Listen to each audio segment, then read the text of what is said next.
Ready 5 second. Ready start. महोदय, जल विद्युत पर इस सम्मेलन को संबोधित करने का अवसर पाकर जिसे मैं बहुत सार्थक मानता हूँ, मुझे प्रसन्नता हो रही है। इसमें इसके इस पहलू पर विशेष ध्यान दिया जाएगा कि इस संसाधन की उपेक्षा की जा रही है। मैं समझता हूँ कि भविष्य के सभी विकास दो महत्वपूर्ण तत्वों पर आधारित होंगे, जल तथा ऊर्जा।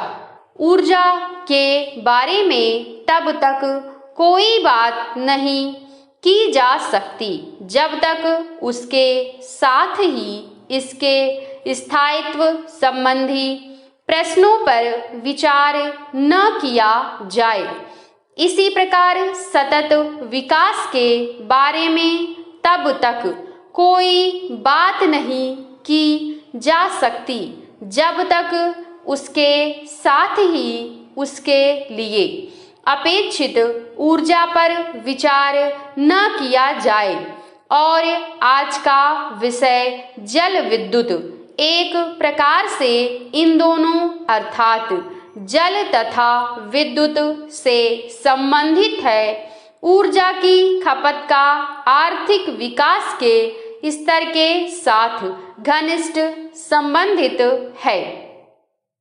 अलग अलग देशों के बीच ही नहीं बल्कि एक ही देश के विभिन्न आय वर्गों के बीच भी ऊर्जा की खपत की दर से यह मोटा संकेत मिल जाता है कि वहाँ के जीवन का स्तर क्या है। संसार के पर्यावरण को खतरा है।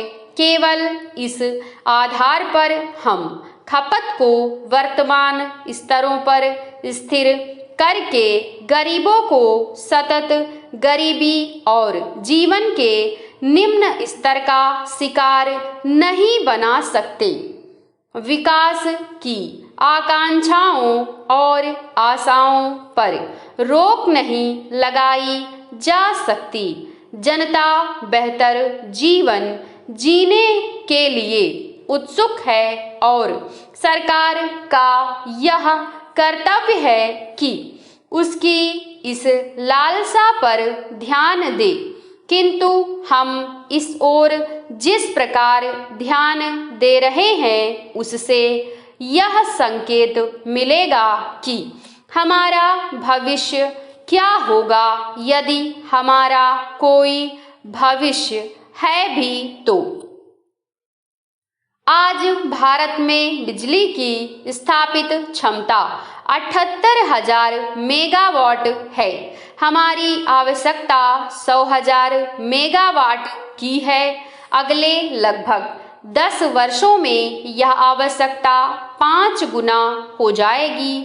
टाटा ऊर्जा अनुसंधान संस्थान ने अनुमान लगाया है कि यथापूर्व कार्य व्यापार मार्ग अर्थात कोयले तथा तेल पर आधारित ऊर्जा पर चलते रहने से वर्ष 2010 में तेल की हमारी मांग 20 करोड़ टन, कोयले की 60 करोड़ से अधिक और बिजली की प्रारंभिक मांग 2000 खरब वॉट घंटे से अधिक हो जाएगी।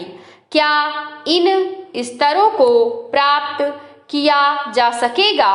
क्या वर्तमान प्रौद्योगिकी और कार्य नीति के अनुसार हम इस मांग को पूरा करने की शुरुआत भी कर सकते हैं? इससे हमारे विश्वजननीय पर्यावरण पर क्या प्रभाव पड़ेगा? यह प्रश्न परेशान करने वाले हैं, किंतु इनके सही उत्तरों की आवश्यकता है।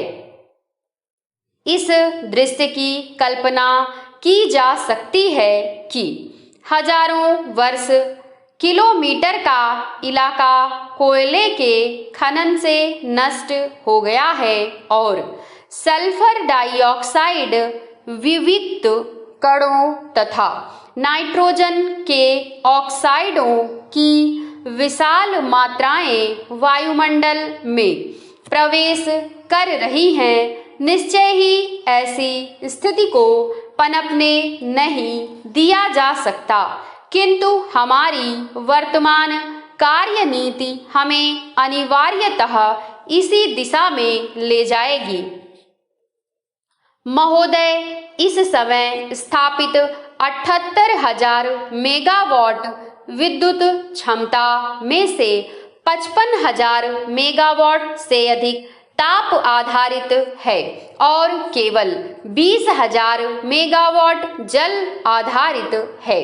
यह असंतुलन भविष्य में भी बने रहने की संभावना है।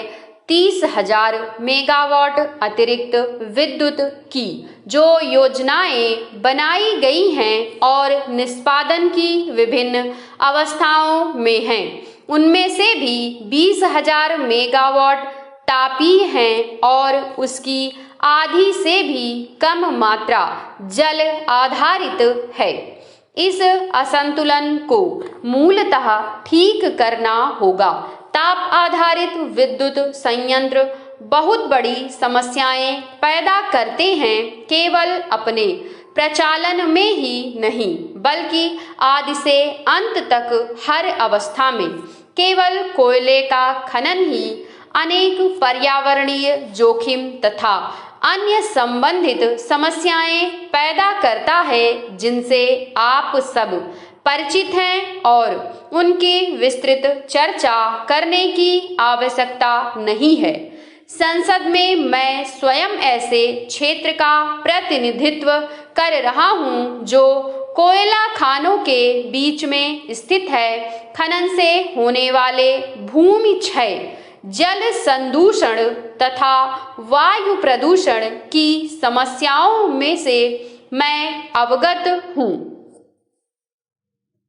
कोयले से बिजली का उत्पादन हो जाने के बाद भी आपको फ्लाई ऐश की समस्या से निपटना पड़ता है, जिससे एक बहुविध खतरा है।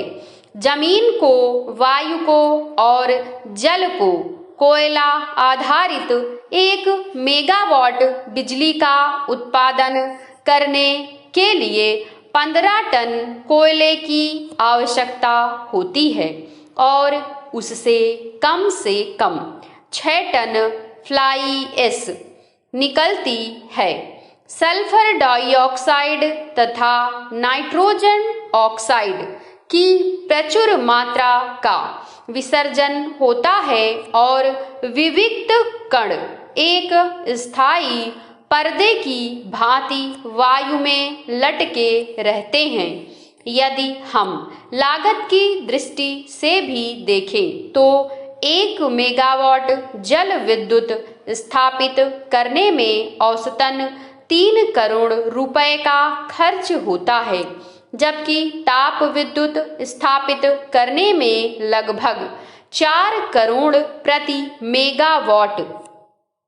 हाँ, ताप विद्युत संयंत्रों का निर्माण सरलता से और शीघ्र हो जाता है, किंतु यदि पर्यावरणीय लागत को भी शामिल कर लिया जाए तो हम देखेंगे कि उनकी लागत कई गुना अधिक बैठती है।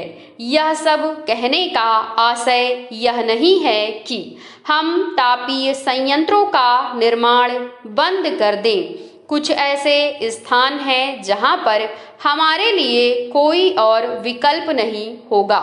इसके अतिरिक्त हमें अपने कोयले भंडारों का उपयोग भी आर्थिक लाभ के लिए करना चाहिए। मैं केवल यह कह रहा हूं कि कोयला आधारित विद्युत की लागत में पर्यावरणीय लागत को भी शामिल किया जाए, जिसमें खनिज इलाके के पुनरुद्धार तथा प्रदूषण नियंत्रण के लिए परिष्कृत उपस कर लगाने का खर्चा भी सम्मिलित हो, ताकि हमें